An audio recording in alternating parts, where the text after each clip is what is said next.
ఈరోజు ఇప్పుడు మీరు చూస్తున్న ఈ రాయి ఇప్పుడు శ్రీ శ్రీ శ్రీ నాగలింగేశ్వర నామకరణంతో ఈరోజు వెలిసింది.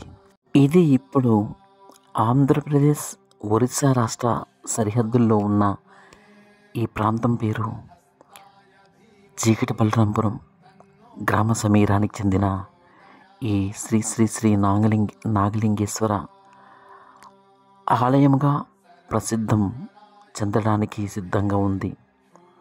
అయితే దీని ప్రస్థానంలో ఒక ముఖ్యమైన విషయాలు చాలా ఉన్నాయి. ఆనాడు నుంచి ఈనాటి వరకు మా తాతల కాలం నుండి నడిచిన రహదారి ఇది. ఆ రోజుల్లో ఈ రహదారి ఇలా ఉండేది కాదు. గట్ల మీద నుంచి నడుచుకుంటూ వెళ్తూ ఉండేవారు.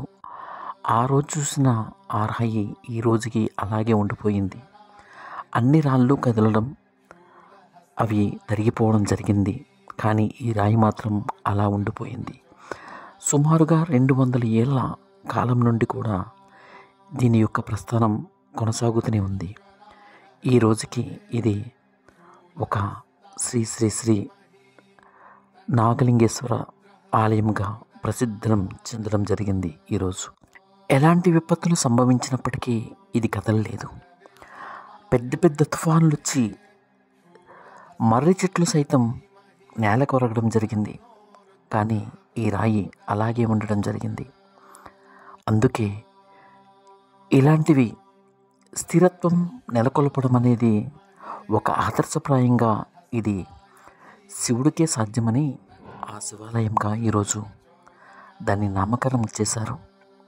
నిజమే, మన ప్రకృతిలో ఏది నిశ్చలంగా నిలబడుతుందో అది దేవుడు లెక్క. నిజంగానే చెప్పాలంటే దైవత్వంతో లెక్క.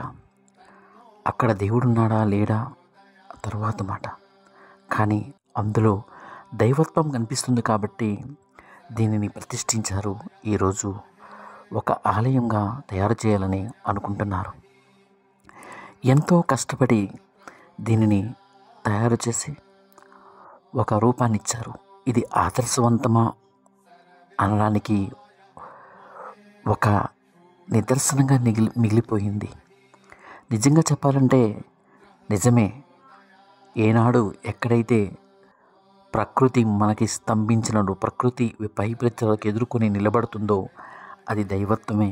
నిజంగా అలాంటి భూకంపాలు, ఎన్నో తుఫానులు సైతం ఈ రాయిని కదల్చలేదు. కాబట్టి ఇది దైవత్వమే. నిజమే, మనిషి మానసిక ప్రవర్తనపైన, మానసిక ప్రవృత్తిపైన, మానసిక వృత్తిపైన ఏ రోజైతే ఒక ప్రభావాన్ని చూపుతుందో అది దైవత్వమే. నిజమైన దైవం అదే అని ఆదర్శవంతంగా తీసుకోవాలి.